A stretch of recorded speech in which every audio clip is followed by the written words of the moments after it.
안녕하세요. 책 읽어주는 천사 헤스티아입니다. 법륜 스님의 행복 두 번째 영상입니다. 3장 나와 생각이 다른 사람과 함께 사는 법. 대부분의 관계는 이기심에서 시작된다. 사람은 대부분 이기적이에요. 그래서 누구나 자기에게 이익이 되는 방향으로 관계를 맺으려고 합니다. 우리는 누군가와 특별한 관계를 맺고 유지하려고 할 때 의도적이든 그렇지 않든 이기심이 작용합니다. 결혼 상대자를 고를 때도 경제적인 조건이나 학벌, 신체 조건, 성격 등을 두루 고려해서 자기에게 이익이 되는 사람을 선택해요. 부모 자식 간에도 정도의 차이는 있겠지만 이기심이 작용합니다. 자식이 부모를 좋아하는 것도 단지 낳아주고 길러주어서일 뿐만 아니라 부모만큼 자식에게 이익을 주는 사람이 없기 때문이에요. 이렇듯 인간관계에는 이기심이 숨어있게 마련이라 한두 번 만날 때는 별 문제가 없는 것 같다가도 시간이 흐르면 서서히 갈등이 생겨나게 됩니다. 연애할 때는 미래의 상대방의 덕을 볼 수도 있을 거라 기대하면서 당장은 좀 손해를 보아도 감수하지요. 장기적으로 투자를 하는 셈이에요. 그렇게 연애하다 결혼까지 해서 6개월 정도 지나면 서서히 본심이 드러나기 시작합니다. 별 이득을 못 보는 것 같고 더 나아가서는 이익은커녕 손해보고 있다는 생각이 들면 혼자 사는 것보다도 못하다고 느끼지요. 이기심을 갖고 누군가를 만나는 것 자체가 나쁘다는 게 아니에요. 다만 다른 사람들도 다 그렇게 이기심을 갖고 인간관계를 맺는다는 사실을 알아야 한다는 뜻입니다. 내가 이익을 따져서 사람을 만나듯이 다른 사람들도 다 이해관계를 따져보고 사람을 만난다는 걸 이해하면 이기적인 사람을 나쁜 사람이라고 말할 수 없으므로 사람 사이의 갈등이 대부분 줄어들게 됩니다. 예를 들면 내가 3을 주고 7을 받을 생각이었으면 상대방도 마찬가지예요. 그러면 서로 3밖에 받지를 못하니 서로 실망하겠지요. 상대에게 불만스럽고 실망스러운 건 7을 기대했던 내 마음 때문이지 상대방의 잘못이 아니에요. 한 대학생이 자기가 필요할 때만 잘해주는 것 같아 얄미운 사람이 있는데 앞으로 어떻게 지내야 할지 고민이라며 이렇게 물었습니다. 저희 학과에 공부를 제일 잘하는 언니가 있어요. 그 언니가 욕심이 많아요. 혼자 다니고 싶지 않으니까 계산을 해서 자기 마음대로 좌지우지할 수 있는 사람만 챙겨요. 예를 들면 수업을 들을 때 저와 같은 줄에 앉는데 옆에 있는 사람에게만 과자를 줘요. 저는 과자를 안 좋아하지만 그럴 때는 기분이 나쁘더라고요. 그런데 자기가 필요한 게 있을 때만 제가 잘해주는 것 같아 기분이 안 좋습니다. 이 학생이 지금 학과 언니를 보는 것과 같은 시각으로 결혼하면 100% 실패합니다. 그런 시각으로 남편을 보면 얄미워서 꼴도 보기 싫을 거예요. 왜 그럴까요? 가령 내가 밥할 때 남편이 거들어 주지도 않고 먹을 때는 차려놓은 거 다 먹고 설거지할 때는 싹 빠지고 설거지 좀 하라고 하면 바쁜 일 있다고 핑계를 대요. 그래서 바쁜가 싶어서 가보면 컴퓨터나 TV를 보고 있어요. 이렇게 지내다 보면 남편이 얄미워서 같이 못 살아요. 지금 언니를 얄미워하는 것과 같은 마음을 그대로 가지고 있으면 앞으로 가까이 있는 사람을 항상 부정적인 시각으로 보게 됩니다. 예를 들어 회사에 취직하면 상사가 얄밉고 회사 동료가 얄미워서 직장을 오래 다니기가 힘들어요. 또한 지금의 성질 가지고 오는 남자를 만나도 문제가 돼요. 가령 내가 남자친구에게 편지를 2번 썼는데 답장을 1번밖에 못 받고 내가 전화를 3번 했는데 상대는 1번밖에 하지 않았다는 이유로 싸울 수 있기 때문이에요. 사람은 모두 이기적입니다. 보통 사람은 내가 필요해서 상대에게 전화하지요. 저도 전화해서 뭐 필요하나? 이렇게 묻는 경우는 100번에 1번도 없습니다. 보통은 도움이 필요할 때 전화합니다. 또 제게 걸려오는 전화를 받아보면 거의 다 뭔가 요구하는 전화예요. 이 인간 봐라, 자기 필요할 때만 전화하네. 이렇게 생각하기 쉽지만 사실은 대부분의 사람이 다 그렇습니다. 정치인들이 평소에 굽실굽실 하나요? 아니에요. 표 얻을 때만 그러잖아요. 이럴 때 그 후보들이 얄미워서 어떻게 봐주겠어요. 같은 학과 언니가 과자를 나눠줄 때 옆에 친구만 주고 나는 안 주는 것은 과자 가진 사람의 마음이고 그 사람이 알아서 할 일이에요. 나에게 주든 안 주든 그게 무슨 상관이에요. 주면 고맙고 안 주면 그만이다. 이렇게 생각해야 합니다. 그리고 학과 언니가 모르는 게 있어 묻는 것은 너무 당연한 겁니다. 사람들이 무언가 궁금하면 제게 묻고 저도 필요하면 다른 곳에 묻곤 합니다. 그렇듯 이 세상은 서로 도움을 주고받으면서 사는 거예요. 그런데 나는 3을 줬는데 왜 너는 2밖에 안 주나? 이렇게 너무 계산을 하면 피곤해서 살기 힘듭니다. 부모가 자식에게는 100을 줬는데 자식은 부모에게 10도 안 줍니다. 그러면 부모가 자식 괘씸해서 어떻게 살겠어요? 그런데 그 부모 또한 자기 부모에게서 100을 받았어요. 결국 다 계산하면 인생에서 도움을 주고 도움을 받는 총량은 비슷비슷합니다. 전체를 놓고 보면 이렇게 도움을 주지 않는 언니가 있는가 하면 내가 조금 주고 많이 받는 경우도 있습니다. 앞으로는 상대가 과자를 주면 고맙습니다 하고 먹고 안 주면 또 그만이다 라고 생각해 보세요. 자기 것을 갖고 자기 마음대로 쓰는데 왜 그걸로 시비하나요? 앞으로 남자를 사귈 때도 마찬가지입니다. 내가 좋아했는데 상대가 날 안 좋아한다고 미워하면 안 돼요. 왜냐하면 좋아하는 건 내 마음이고 상대가 나를 좋아하든 안 좋아하든 그것은 상대의 마음이기 때문이에요. 또 나를 좋아하다가 나중에 딴 여자를 좋아해도 미워할 필요가 없습니다. 상대의 마음이 그렇게 가는 걸 어떡해요?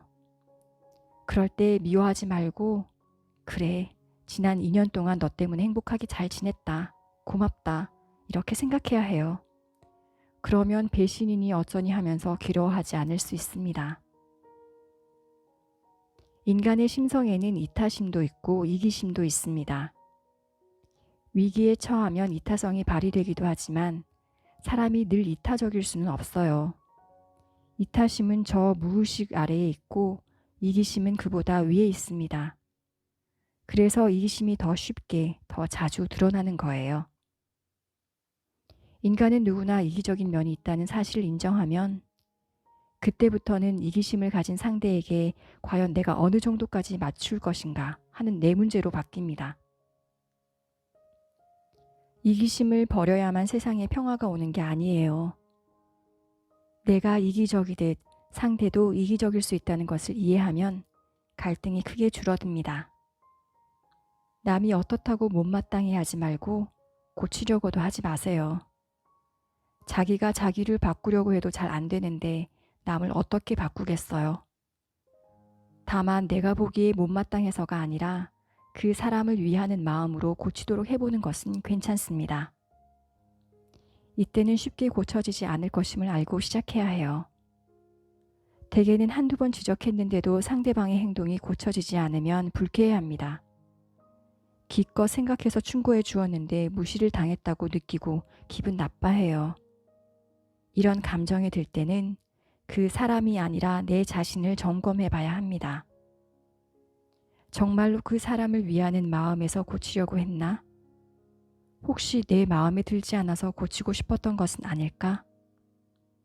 금방 고쳐질 거라는 기대 없이 조언을 하면 그 사람이 달라지지 않더라도 내가 기분 상할 일이 없습니다. 쉽게 안 고쳐진다는 것을 알기 때문에 거듭 얘기하고 도와줄 수 있어요. 상대가 내 말을 안 듣는다고 내가 스트레스를 받으면 안 됩니다.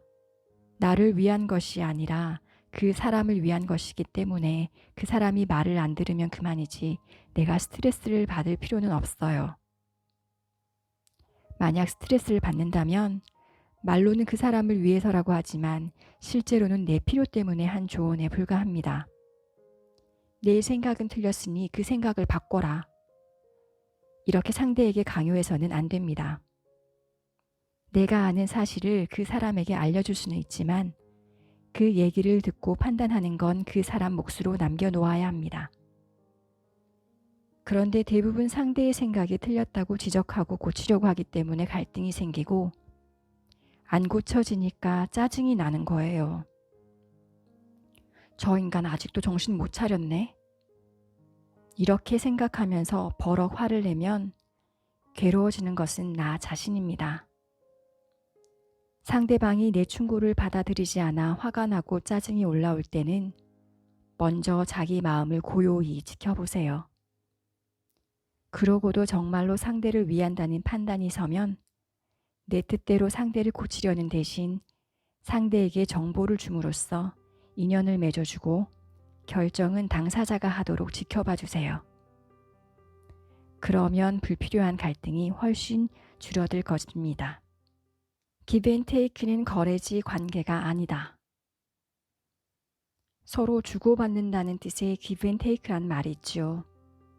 이것이 관계에서는 공평한 것처럼 보이지만 실제로는 거래라고 할 수 있습니다. 내가 상대를 위해 이런저런 일을 해준다는 생각을 가지고 있으면 자꾸 대가를 바라게 되고 바라는 그 마음이 채워지지 않으면 괴로워져요. 더군다나 상대가 원하는 걸 해주는 것도 아니고 자기 생각에 좋아 보이는 걸 해주면서 내가 너를 위해 이렇게 애쓰고 있다는 생각에 빠지면 갈등을 피하려야 피할 수가 없습니다. 예를 들어 남편이 아내에게 옷을 한 벌 사주었는데 아내가 별로 고마워하는 기색이 없으면 당장 서운한 생각이 듭니다. 당신 내가 사준 그 옷 왜 안 입어? 그게 나랑 잘 안 어울리는 것 같아서. 아니 기껏 사줬더니 겨우 한다는 소리가 그거야? 이런 대화가 오가면 순식간에 섭섭하고 원망스러운 마음이 일어납니다. 남녀 관계뿐만 아니라 가족이나 친구 간에도 자신이 해준 것에 대한 본전 생각에 괴로워하는 모습을 자주 볼 수 있어요. 가족에 대한 서운함으로 괴로워하다가 이런 질문을 한 분이 있어요. 가족과 떨어져 외국에 살다 보니 고국에 있는 형제들에게 자주 전화를 거는데 그들은 명절이 되어도 제게 전화 한 통 없으니 섭섭합니다. 형제들의 소식이 궁금하면서도 매번 왜 나만 전화를 걸어야 하나 싶어 저도 지금은 전화를 안 하고 있어요. 그래서 마음이 답답합니다. 이것은 가는 게 있으면 오는 게 있어야 하는 것 아니냐. 그러니 내가 10번이나 전화를 했으면 상대방이 한 번쯤은 해줘야 할 것 아니냐. 그러한 말입니다. 이렇게 말하는 사람이 있다면 많이들 공감할 겁니다. 그런데 우리가 착각하는 게 있어요. 가족들에게 전화하는 것은 내가 궁금하고 걱정되기 때문입니다. 즉 내가 필요해서, 내가 좋아서 하는 것이지 상대방이 좋으라고 하는 게 아니에요.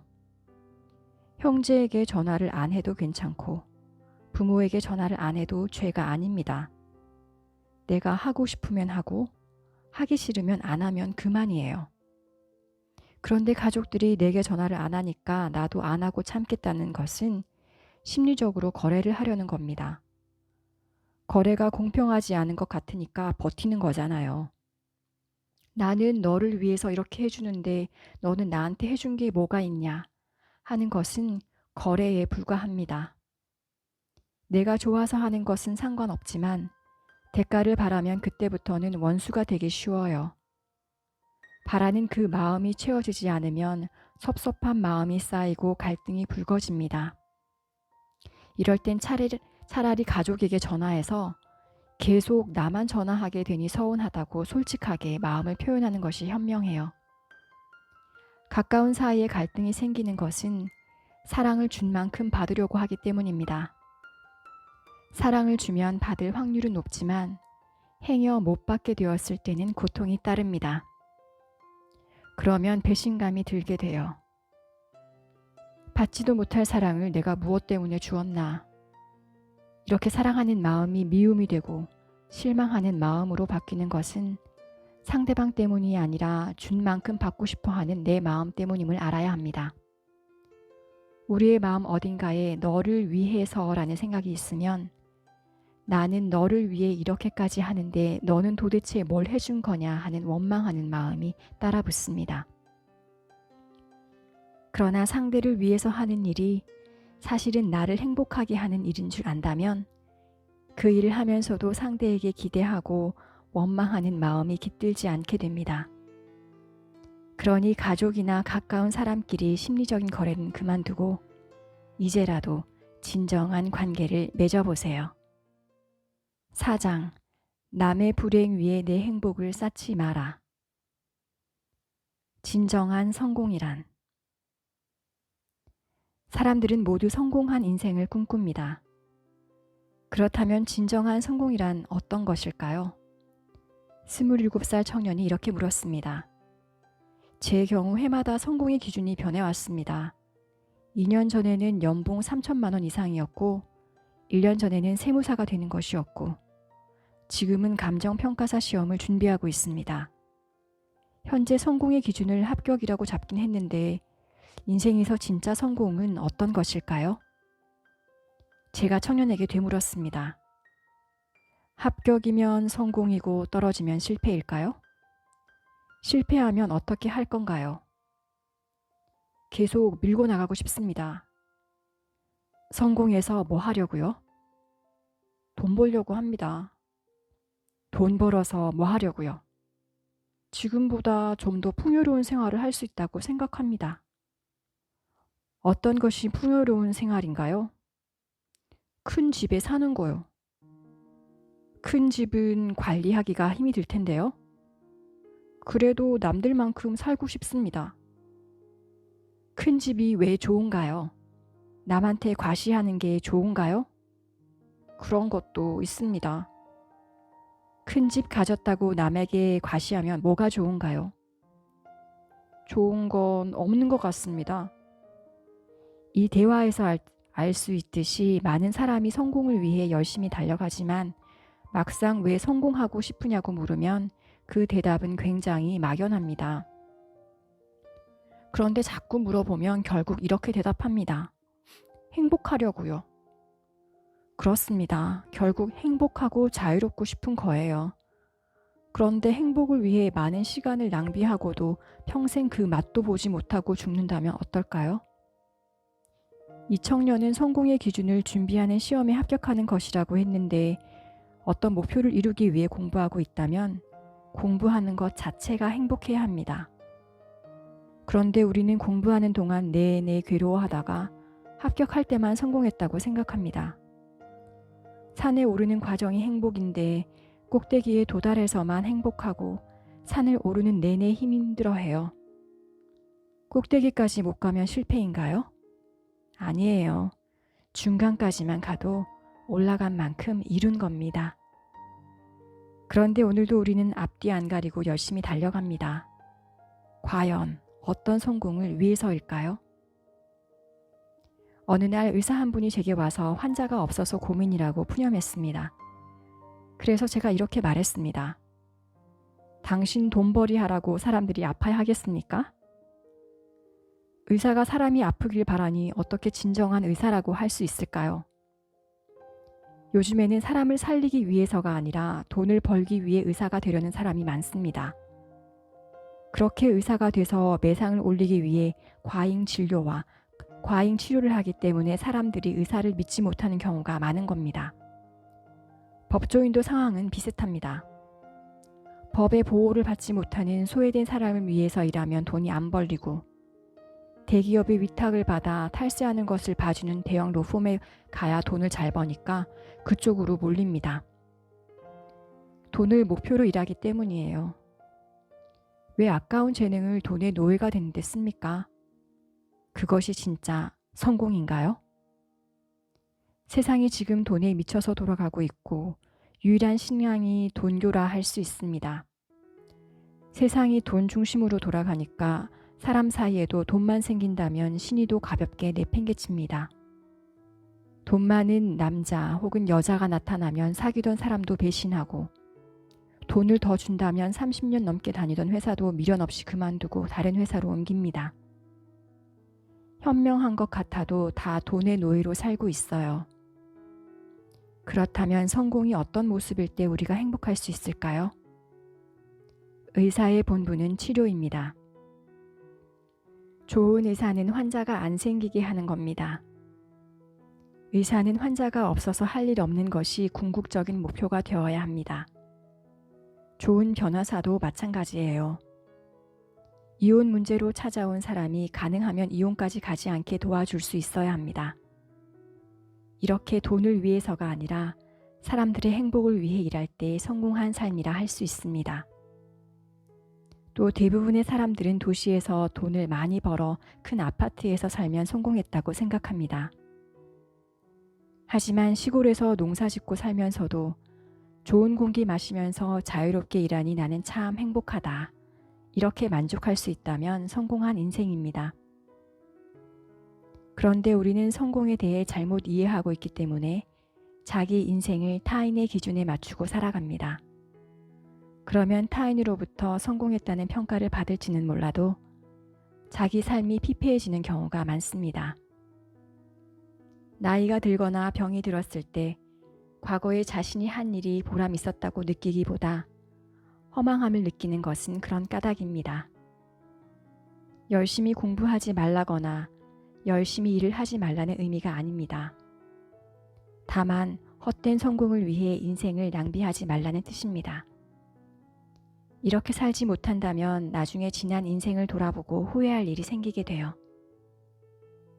진정한 성공은 매 순간이 값지고 소중하다는 것을 아는 데서 시작됩니다. 어떤 상황에서든 현재 주어진 조건에서 삶을 만끽할 수 있어야 해요. 그래서 지금 여기에서 나는 행복한가를 점검하며 살아야 합니다. 이런 관점을 갖고 인생을 산다면 어제도 성공하고 오늘도 성공하고 내일도 성공하는 삶을 살 수 있습니다. 남의 불행 위에 내 행복을 쌓지 마라. 많은 사람들이 성공을 인생의 목표로 삼습니다. 흔히 좋은 학교를 나오고 좋은 직장에 다니고 좋은 배우자를 만나서 사는 것을 성공이라 말합니다. 이때 좋은 학교란 좋은 직장에 들어가기 위한 관문과 같고 좋은 직장이란 적게 일하고도 많은 돈을 받으며 편히 일하고 대우받을 수 있는 곳, 남에게 권세를 부릴 수 있는 곳, 남이 부러워하는 곳을 의미합니다. 한마디로 표현하면 주위 사람들보다 더 많은 재물과 지위, 명예와 인기를 갖는 것입니다. 물론 이렇게 직설적으로 얘기하면 어떤 사람들은 꼭 그런 것만은 아니다라고 고개를 내저을지도 몰라요. 우리는 흔히 자신의 성공이 타인에게 피해를 주지 않았다고 생각합니다. 하지만 만약 내가 30평 아파트에 사는데 주변에서 나를 부자라고 말한다면 주변의 아파트는 30평 미만이라는 뜻입니다. 그리고 그들은 나를 보며 상대적 박탈감을 느낍니다. 이 또한 누군가의 불행 위에선 행복에 속하는데 우린 그렇다는 생각조차 하지 못한 채 살아갑니다. 대부분의 사람들은 재물이든 권력이든 명예든 인기든 무조건 남보다 더 많이 소유하는 것이 인생을 성공적으로 사는 길이라 여깁니다. 그래야 나중에 베풀 수도 있다고 생각하지요. 기부도 많이 할 수 있고 교회나 절에 헌금이나 시주를 많이 하며 사회사업도 크게 할 수 있고 역사에 이름을 남길 만한 일도 할 수 있지 않겠느냐고 생각합니다. 문제는 더 많이 소유한다는 것이 상대적 개념이라는 겁니다. 남보다 더 많이 소유하려면 누군가는 나보다 더 적게 소유하는 사람이 있어야 해요. 재물을 예로 들면 누군가 적게 일하고 많이 받는다면 누군가는 많이 일하고 적게 받기 마련입니다. 권력도 마찬가지예요. 누군가 앉아서 명령한다는 것은 다른 누군가는 그 명령을 받아 처리해야 한다는 뜻입니다. 그래서 한 사람의 성공이 빛나려면 수많은 사람들의 실패가 있어야 하고 한 사람이 소유하는 재화의 양이 크면 클수록 기본적인 욕구조차 해결할 수 없는 빈곤한 사람들이 늘어납니다. 결국 우리가 추구하는 성공은 본질적으로 남에게 고통을 떠넘기고 얻은 대가라고 할 수 있어요. 특히나 지금 우리 사회는 성공하려면 다른 사람의 희생을 딛고 올라서야 하는 구조입니다. 내 성공에는 필연적으로 다른 누군가의 실패가 뒤따라요. 구조적으로나 현실적으로 모두 함께 성공할 수는 없게 되어 있습니다. 내 이익을 위해서는 타인에게 손해를 끼칠 수밖에 없는 피라미드 구조이기 때문이에요. 저마다 이 피라미드의 꼭대기를 차지하려고 다른 박질을 하고, 누군가 정상에 오르려면 다른 누군가는 경쟁에서 밀려나 꼭대기를 떠받치는 신세가 되어야 합니다. 하지만 꼭대기층이 아무리 똑똑한 사람들로 채워진다 해도 중간층이나 그 아래층에서 떠받치는 사람들이 없다면 피라미드는 무너지고 맙니다. 다수의 디딤돌이 있기 때문에 상부로 올라설 수 있는 거예요. 그런데 꼭대기층에 오른 사람들은 자기 혼자 잘나서 그곳에 있다고 생각하면서 자기가 누리고 있는 혜택을 당연하게 생각합니다. 심지어 아래에서 받쳐주고 있는 사람들을 무능력하다고 무시해요. 그러다 보니 대부분의 사람들은 꼭대기가 아니면 의미가 없다고 생각합니다. 전반적인 사회 분위기가 이렇다 보니 대다수가 수단과 방법을 가리지 않고 위로만 올라가려고 합니다. 이런 사회에서는 수단과 방법을 가리지 않고 욕망을 충족시키는 삶이 성공의 표본으로 인정받기가 쉽습니다. 요즘 세태를 보면 성실하게 일하고 주위 사람을 배려하면 세상 물정 모른다고 무시당하고, 부모에게 재산을 물려받아 일하지 않고 놀고 먹는 사람들을 복이 많다고 부러워합니다. 만약 지금 내 주변에 고통받는 사람이 있는데도 내가 남들보다 권력과 재물, 명예와 인기를 더 많이 가졌다면 그것으로 누리는 내 기쁨은 그들의 희생으로 얻어진 것입니다. 그러니 내가 힘들게 일하지 않고 편히 살 수 있는 것은 나보다 힘들게 일하면서도 어렵게 살아가는 사람들이 있기 때문임을 알아야 합니다. 어느 날 프라세나짓 왕이 부처님께 물었습니다. 훌륭한 왕이 되는 길은 무엇입니까? 그러자 부처님께서 이렇게 대답하셨습니다. 외아들을 사랑하듯 백성을 사랑하십시오. 타인의 불행 위에 자신의 행복을 쌓아서는 안 됩니다. 왕의 지위를 특별한 것으로 여기지 마십시오. 항상 가난하고 병든 이를 구호하며 외로운 이를 위로한다면 굳이 출가하여 고행을 할 필요가 없습니다. 왕이 어리석으면 한 나라의 운명은 말할 것도 없고 자기 자신의 생명조차 온전히 보존하기 어렵습니다.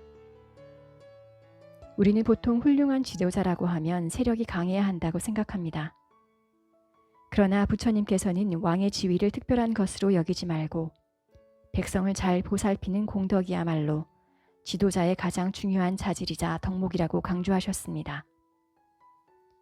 부처님께서는 한 나라의 왕자로서 부족함 없이 호화로운 삶을 살았지만 세상 사람들의 고통을 본 뒤 남들이 부러워하는 조건을 헌신짝처럼 던져버리고 출가를 하셨습니다. 남의 것을 뺏어서 나의 곳간을 채우고 남의 자리를 뺏어서 나의 출석기를 도마하는, 남의 명예를 뺏어서 내 명예로 삼는 길을 가지 않겠다고 결심하신 겁니다.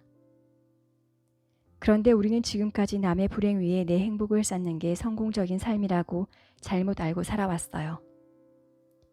그게 행복해지는 길이라고 생각하며 무작정 달려왔습니다. 그렇다면 이제라도 남과 더불어 행복해지려면 어떻게 해야 할까요? 오늘날 우리가 비록 경쟁 사회에 살고 있지만 경쟁에서 이기면서도 타인을 억누르지 않고 경쟁에서 지면서도 패배감 없이 사는 길은 삶의 목표를 1등이 아니라 2등에 두는 겁니다. 예를 들어 승진할 기회가 있으면 옆에 있는 동료를 보면서 이번에는 당신 먼저 하는 마음을 내는 거예요. 그러면 사회생활에 뒤처지지 않나요? 이렇게 반문하는 사람들이 있을지 모르지만 실제로는 그렇지 않습니다. 승진에 욕심을 내지 말라는 것일 뿐 일을 게을리 하라는 얘기가 아니기 때문이에요.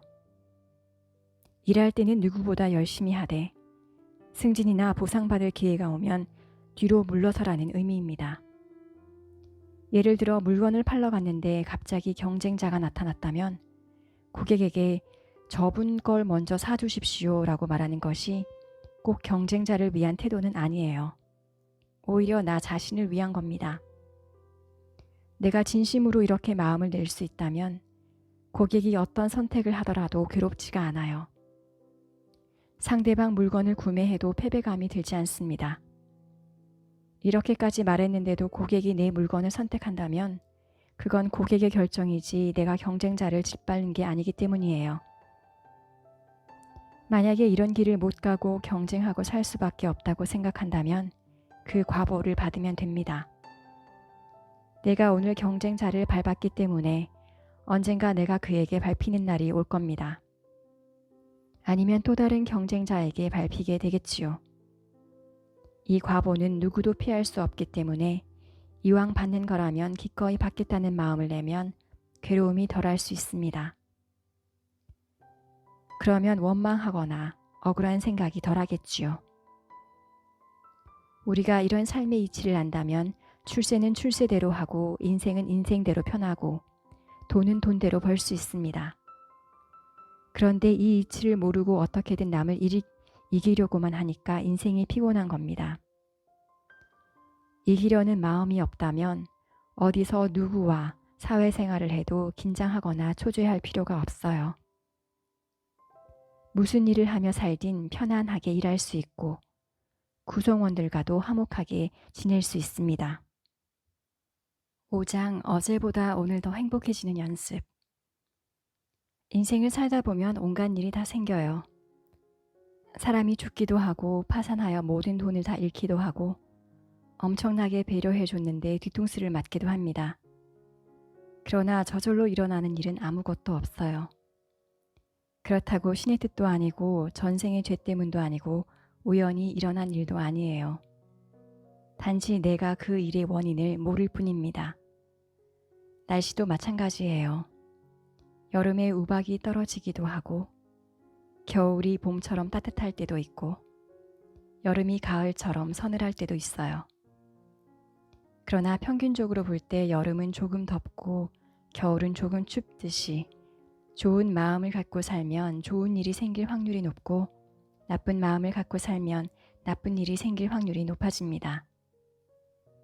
그러니 어떤 문제가 생겼을 때는 이미 일어나 버린 일은 일단 인정하고 받아들이는 마음가짐이 문제 해결의 시작이에요.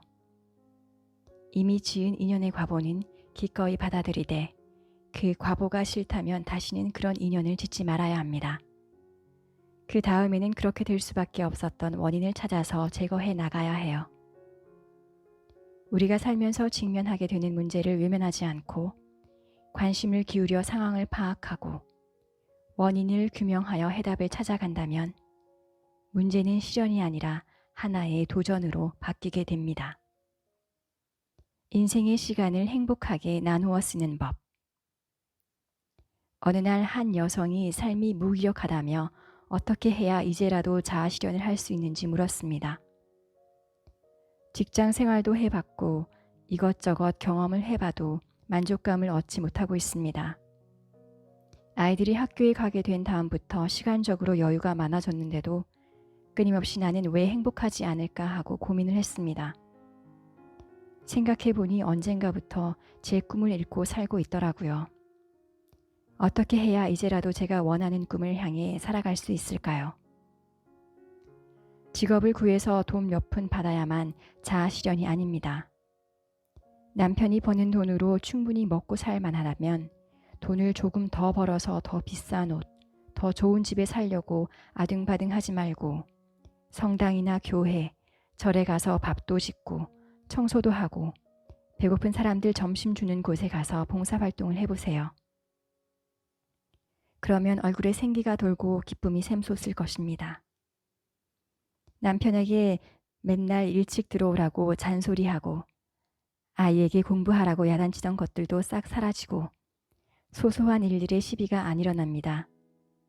자기 인생의 보람을 잃을 때 오히려 사소한 욕구가 더 크게 다가오는 법이지요. 결혼 생활도 하고 아이를 키우면서도 틈틈이 봉사활동을 하다 보면 이렇게 마음 편히 봉사할 수 있게 뒷받침해준 남편에게 고마운 마음이 들게 됩니다.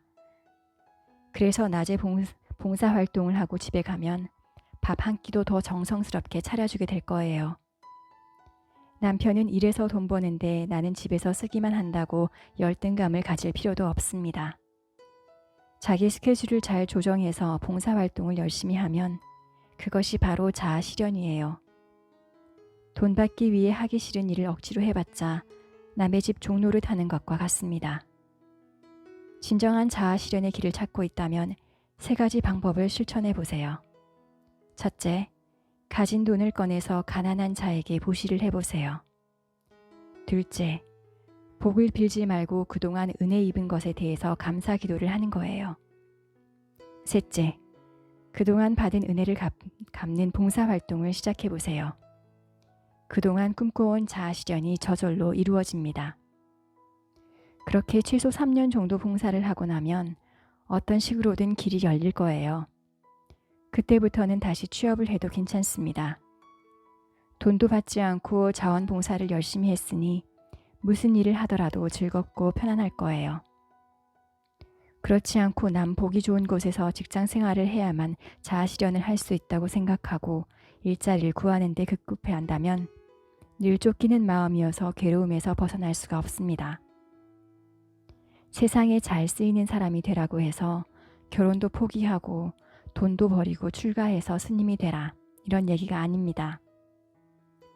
감옥에 갈 각오를 하고 사회개혁 운동을 하라, 이런 얘기도 아니에요.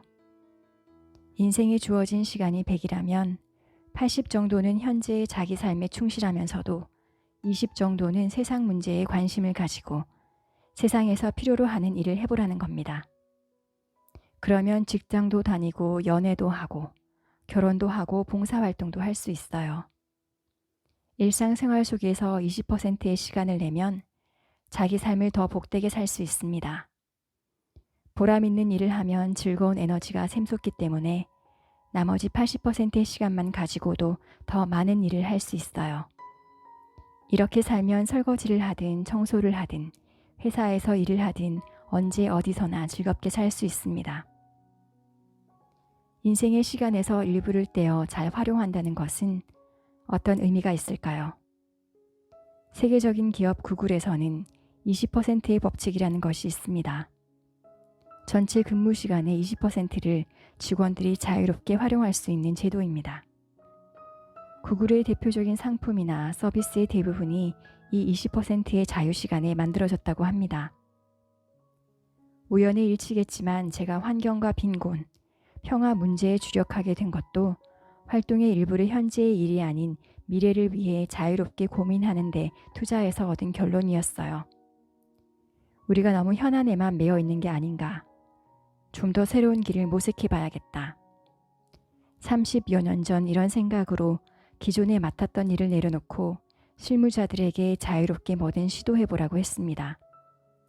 그렇게 1년 이상 회의를 거듭한 결과 몇 가지 문제들이 부각됐어요. 첫째, 전 지구적인 차원에서는 환경 문제. 둘째, 전 인류적인 차원에서는 제3세계 빈곤 문제. 셋째, 민족적인 차원에서는 한반도의 평화 정착과 민족 통일 문제였지요.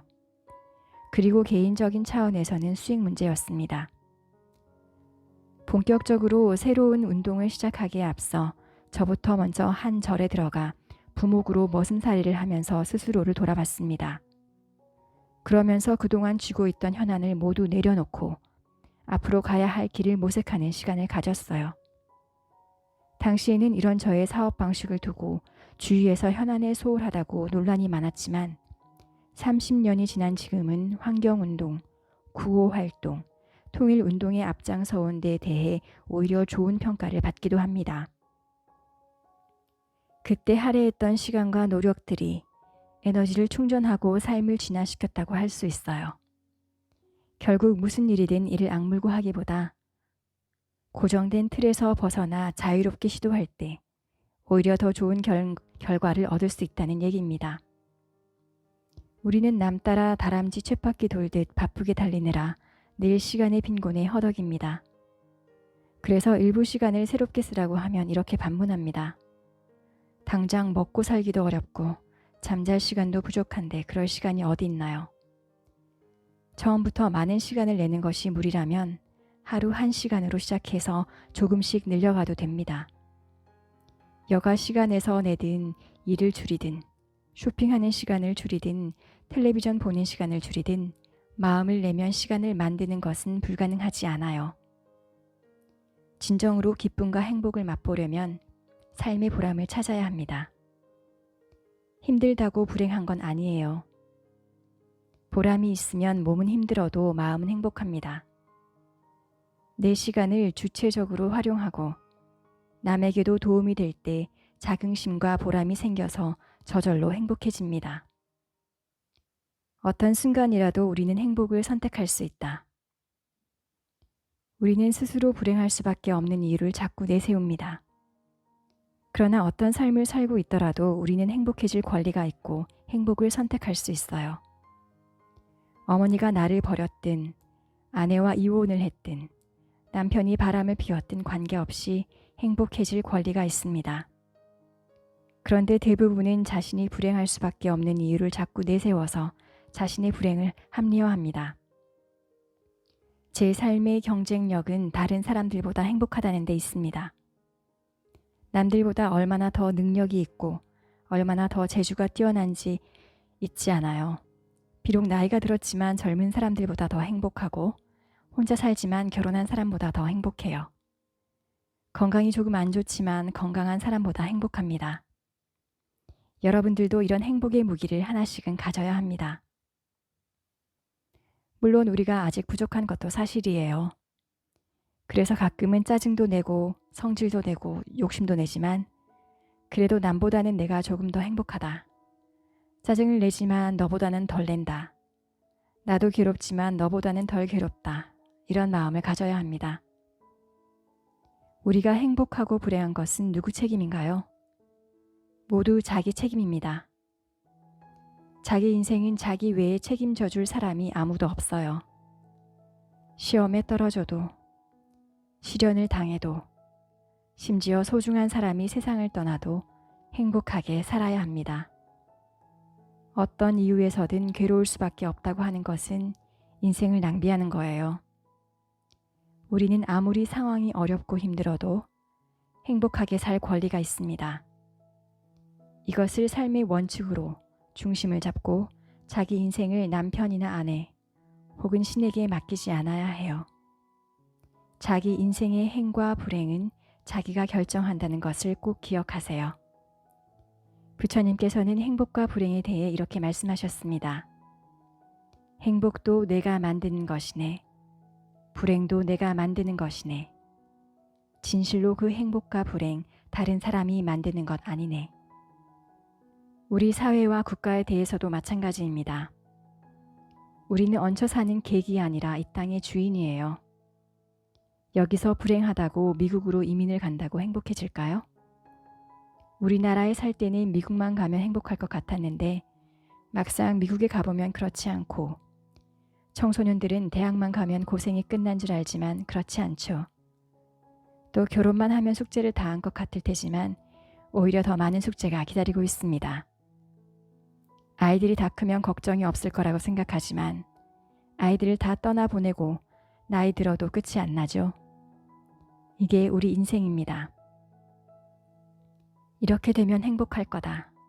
이렇게 되면 자유로울 것이다. 이것은 우리의 꿈이고 실제는 그렇지 않습니다. 그래서 어떤 상황에 처하든 지금 행복할 수 있어야 하고 지금 자유로울 수 있어야 합니다. 그렇지 않으면 시간이 흘러도 늘 해결이 안 됩니다. 그래서 행복하기 위해서 사는데 죽을 때까지 행복을 맛보지도 못하고 꿈만 꾸다가 죽는 사람이 많아요.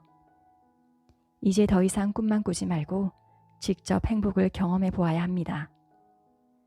그렇게 내 인생의 무거운 짐을 내려놓았다면 그때부터는 다른 사람의 아픔에도 시선을 돌려보세요. 한 달에 몇 시간 아니면 1년에 며칠은 자기 재능을 돈 받고 팔지 말고 남을 위해, 세상을 위해 써보세요.